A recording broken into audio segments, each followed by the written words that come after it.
حضور نبی رحمت صلی اللہ علیہ وسلم اور آپ کے ماننے والوں پر عرصہ حیات تنگ کرتے تھے۔ اس مشکل دور میں حضرت سیدنا صدیق اکبر اپنی جان کی پرواہ کیے بغیر حضور نبی کریم کا ساتھ دیتے، اور اگر کوئی مشکل وقت آتا تو صدیق اکبر رضی اللہ تعالی عنہ حضور کی پوری حفاظت اور دفاع میں اپنی جان تک لڑا دیتے۔ ایک دن آپ صلی اللہ علیہ وسلم حرم کعبہ میں نماز پڑھ رہے تھے کہ ایک کافر آیا اور دوسرے مشرکین کی شے پر اس نے اپنی چادر حضور رحمت عالم صلی اللہ علیہ وسلم کے گلے میں ڈالی اور بل دے کر آپ کو اس زور سے کھینچا کہ زمین پر آپ کو گرایا اور گھسیٹنے لگا۔ تو وہاں اتفاقاً حضرت سیدنا صدیق اکبر رضی اللہ تعالی عنہ موجود تھے۔ تو آپ نے جب دیکھا تو آپ نے اس بات کی پرواہ نہیں کی کہ آپ کے دشمنان یہاں موجود ہیں، اور زیادہ وہ لوگ ہیں۔ حضرت سیدنا صدیق اکبر رضی اللہ تعالی عنہ آپ اٹھے اور ان کافروں کو دھکے دے کر واپس گرایا، ہٹایا، اور فرما رہے تھے اتقتلون رجلا ان یقول ربی اللہ، کیا تم ایسے انسان سے قتال کرتے ہو، جنگ کرتے ہو جو کہتا ہے کہ میرا رب اللہ ہے؟ یعنی آج اللہ کی اس دھرتی پر اللہ کی توحید کا سچا پرچار کرنے والا جو انسان ہے، کیا تم اس کے ساتھ قتال کرتے ہو، جھگڑا کرتے ہو؟ تو ان کافروں نے سرکار کو چھوڑ دیا اور حضرت سیدنا صدیق اکبر رضی اللہ تعالی عنہ پر برس پڑے اور اس قدر آپ کو مارا کہ آپ کا منہ سوج گیا، آپ کی آنکھیں نظر نہیں آتی تھیں اور آپ بے ہوش ہو گئے۔ لیکن آپ نے اپنی جان کو رسول اللہ صلی اللہ علیہ وسلم کے دفاع اور حفاظت کے لیے پیش کیا، اور مد مقابل اور دشمن لوگوں کی کثیر تعداد بھی کی کوئی پرواہ نہ کی، اور آپ بے ہوش ہوئے، اور جب ہوش میں آئے تو منہ سے سب سے پہلا جو جملہ نکلا وہ یہ تھا کہ میرے آقا کریم کا کیا حال ہے؟ کیا مجھے کوئی بتا سکتا ہے حضور صلی اللہ علیہ وسلم کا کیا حال ہے؟ تو یہ تھا انداز آپ کا کہ آپ نے حضور رحمت عالم صلی اللہ تعالی علیہ وآلہ وسلم پر اپنی جان تک نثار کر دی، اپنی جان تک قربان کر دی۔ آپ جانتے ہیں جب ہجرت کی مشکل رات آئی، جبکہ مکہ کے سارے گھر گھر سے ایک ایک بندہ تلوار لے کر آپ کی کاشانہ رحمت کے ارد گرد جمع ہو گیا، اور اس ارادے سے جمع ہو گیا کہ وہ نعوذ باللہ آپ کو قتل کرنا چاہتے تھے۔ ان حالات میں اللہ تعالی نے آپ کو وہاں سے بحفاظت نکالا اور ہجرت کا حکم دیا، اور حکم دیا اے میرے محبوب مکرم صلی اللہ علیہ وسلم، آپ مکہ والوں کی امانتیں علی مرتضیٰ کے سپرد کریں، اور آپ اپنے ساتھ ابو بکر کو لیں اور سوئے مدینہ ہجرت کر جائیں۔ تو دوستان ذی وقار، اس رات جب کہ حضور کی جان کو خطرہ تھا، ان دو شخصیات نے اپنی جانیں حضور پر قربان کی، ایک مولا علی اور ایک سیدنا صدیق اکبر رضی اللہ تعالی عنہ۔ حضرت علی آپ کے بستر پر سو گئے، اس خطرے سے بالا تر ہو کر کہ میرا انجام کیا ہوگا اور کافر کیا مجھے کہیں گے۔ مولا علی نے بھی اپنی جان ہاتھ پر رکھ کر حضور نبی رحمت صلی اللہ علیہ وسلم کے بستر پر آرام کیا، اور اللہ کے حکم سے سرکار حضرت صدیق اکبر کے گھر پہنچے تو آپ حسب اشارہ پہلے ہی تیاری کیے ہوئے تھے۔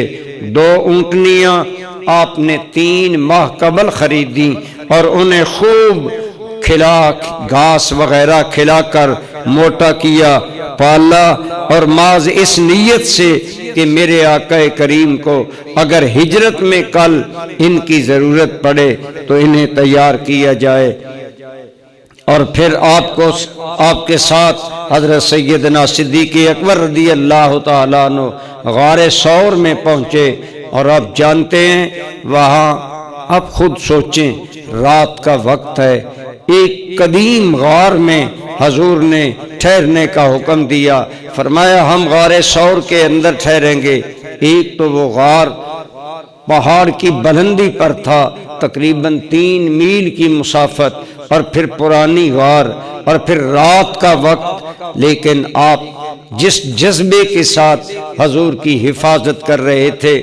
آپ فرماتے ہیں اگر میں سوچتا کہ دشمن اندھیرے میں کہیں آگے سے نہ آ جائے تو میں سرکار کے آگے آ جاتا، کہ اگر کوئی حملہ کرے تو مجھ پر پہلے کرے۔ اگر میرے خیال میں آتا کہ بائیں جانب سے آہٹ ہوئی ہے تو میں بائیں جانب ہو جاتا، اگر دائیں جانب مجھے کوئی آواز سنائی دیتی میں دائیں جانب ہو جاتا۔ یوں سیدنا صدیق اکبر حضور کے ارد گرد پھر رہے تھے، گویا کسی کہنے والے نے کیا کہا کہ شمع حق کا پروانہ 4 سو گھوم کر حضور کی خدمت سر انجام دے رہا تھا۔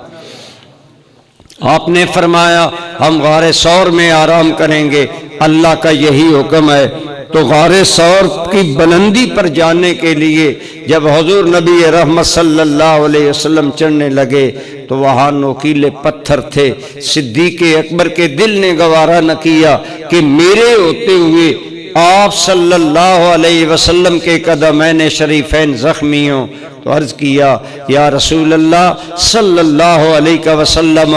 اگر اجازت ہو تو میں اپنا کندھا پیش کرتا ہوں، آپ کرم فرمائیں۔ حضور نے آپ کی خواہش کے مطابق مہربانی کی اور صدیق اکبر حضور کو کندھے پر بٹھا کر غار ثور کی 3 میل بلندی تک لے گئے۔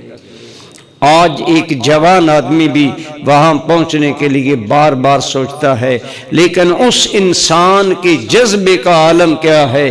جو بار نبوت اٹھا کر چل رہا تھا اور غار ثور تک پہنچے، پھر وہاں پہنچ کر حضور کو اتارا اور عرض کیا یا رسول اللہ صلی اللہ تعالیٰ علیہ وسلم آپ ٹھہریے،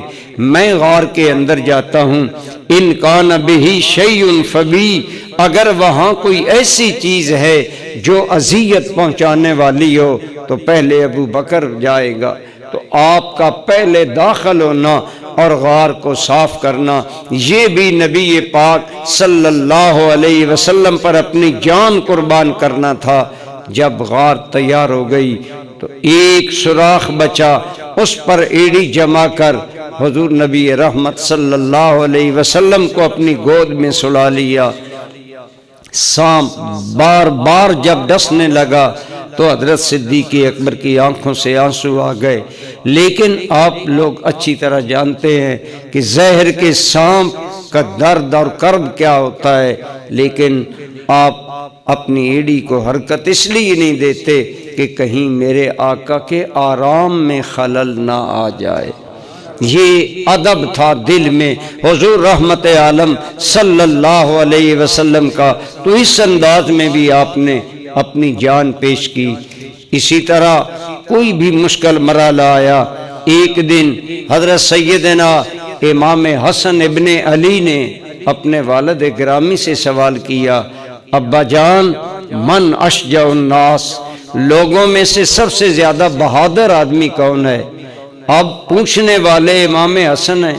اور جواب دینے والے شیر خدا علی المرتضیٰ رضی اللہ تعالی عنہ ہیں۔ تو آپ نے یہ نہیں فرمایا بیٹا حسن تم نہیں جانتے کہ تیرا باپ شیر خدا ہے، وہ سب سے بڑا بہادر ہے؟ نہیں، آپ نے فرمایا اے حسن رسول اللہ کے بعد آج دنیا میں سب سے بڑا بہادر صدیق اکبر ہے۔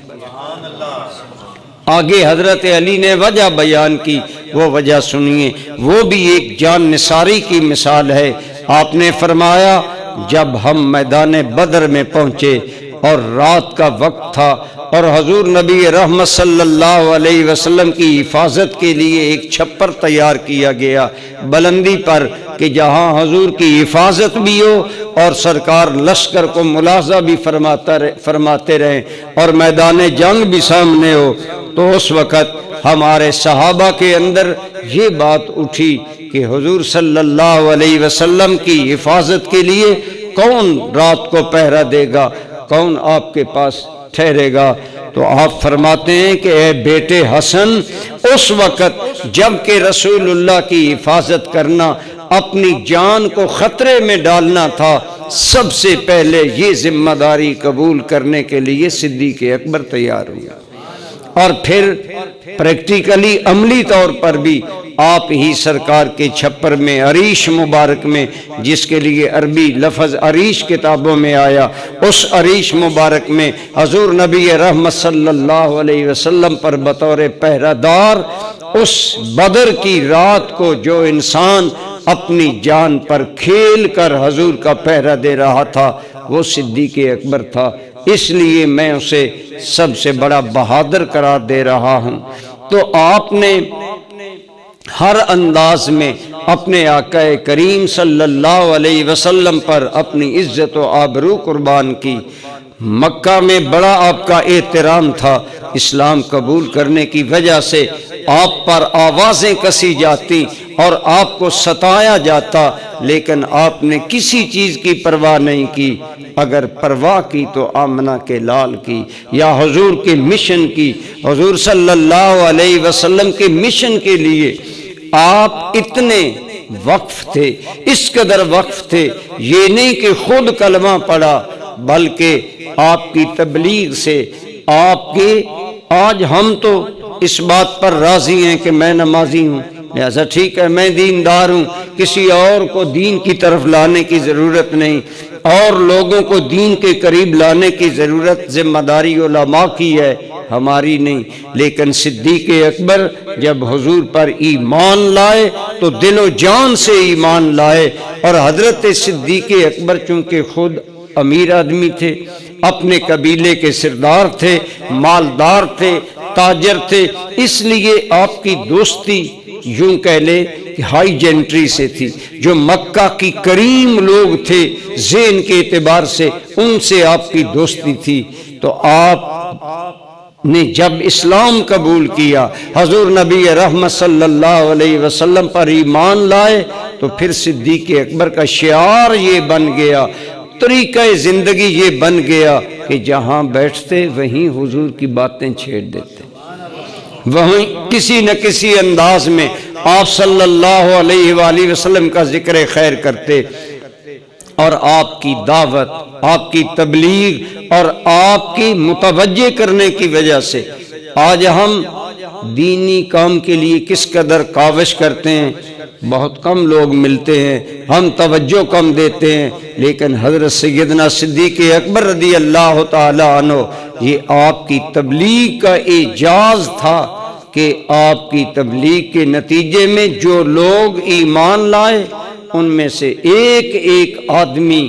ایک پوری جماعت تھا، انہوں نے بہت بڑے کارنامے سر انجام دیے۔ آپ فرمائیں حضرت عثمان غنی کی شخصیت اسلام میں کس مقام کی تھی؟ آپ بہت بڑے مالدار تاجر تھے، حضرت عثمان غنی رضی اللہ تعالی عنہ جامع القرآن تھے، یہ تیسرے خلیفہ اور امیر المومنین تھے، اور یہ وہ انسان ہیں کہ جن کا بھرے مکہ میں شرافت اور حیا کا چرچا تھا۔ حضرت عثمان غنی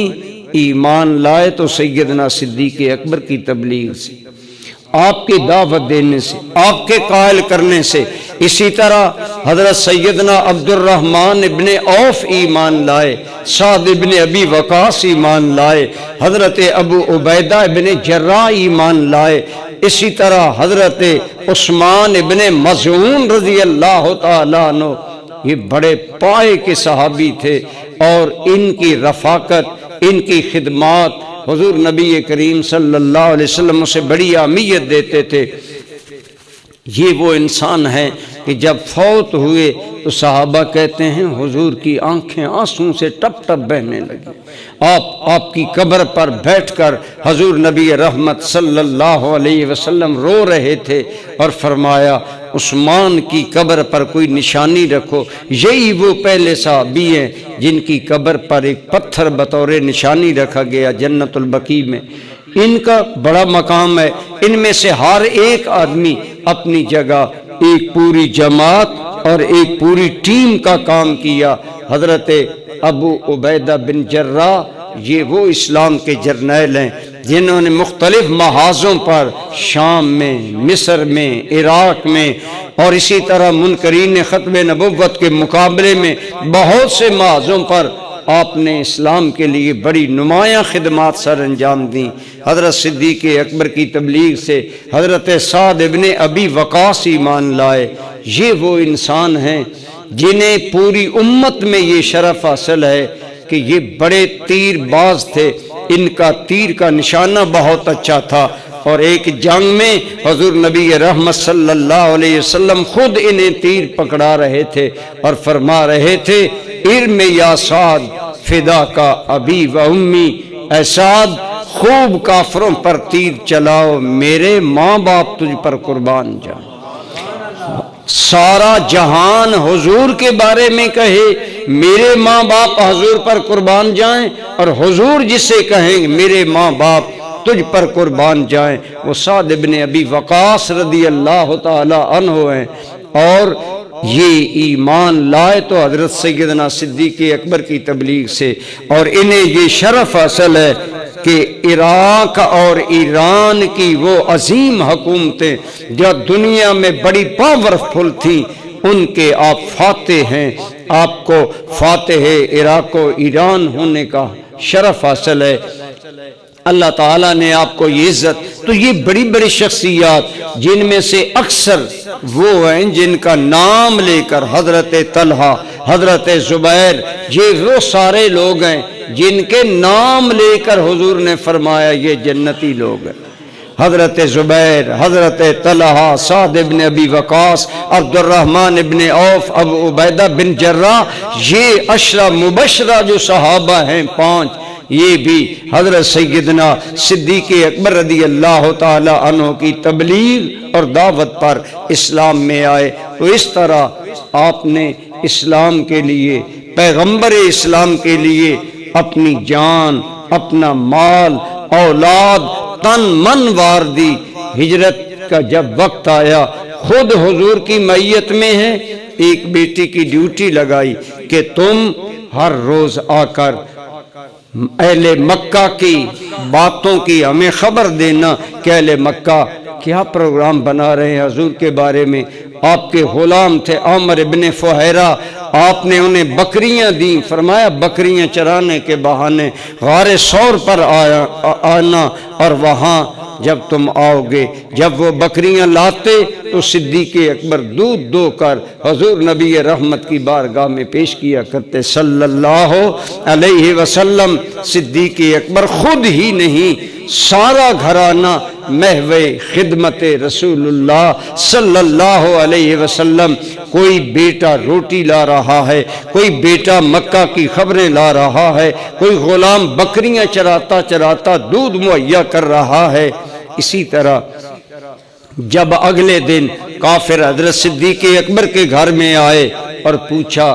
اس وقت گھر میں حضرت عائشہ صدیقہ کی بڑی بہن سیدہ اسماء بنت ابی بکر، یہ حضرت صدیق اکبر کی بڑی بیٹی ہیں اور بڑی ان کا نام ہے تاریخ اسلام میں، بڑی خدمات ہیں۔ یہ وہ سعادت مند بچی ہیں صدیق اکبر کی اور تاریخ اسلام کی قابل فخر خاتون ہیں، جنہوں نے ہجرت کی رات حضور کے لیے کھانا اپنے کمر بند کو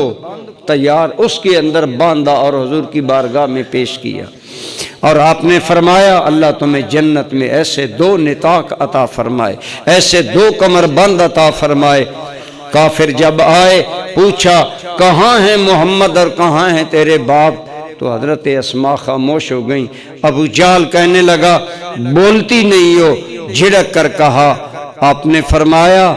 میں رسول اللہ کا راز فاش نہیں کر سکتی۔ اس ظالم نے زناٹے دار تماچا سیدہ اسماء بنت ابی بکر کے منہ پر مارا۔ آپ چھوٹی تھیں اس وقت، گر گئیں، لیکن اٹھتی آئیں اور اس ظالم کی آنکھوں میں آنکھیں ڈال کر کہا کہ اے ظالم سن، میری جان تو نکل سکتی ہے، رسول اللہ کا راز میرے منہ سے نہیں نکل سکتا۔ یوں حضرت سیدنا صدیق اکبر رضی اللہ تعالی عنہ کا سارا گھرانہ حضور کے دین اور آپ کے مشن کے لیے وقف تھا۔ گویا صدیق اکبر رسول اللہ سے وفاؤں کا نام ہے، اور ہمیں سبق ملتا ہے کہ ہمیں بھی آپ کی پیروی میں اپنے آقا کریم صلی اللہ علیہ وآلہ وسلم اور آپ کے مشن حیات یعنی دین اسلام سے حتی المقدور وفا کرنی چاہیے، اس کے لیے خدمات سر انجام دینی چاہیے۔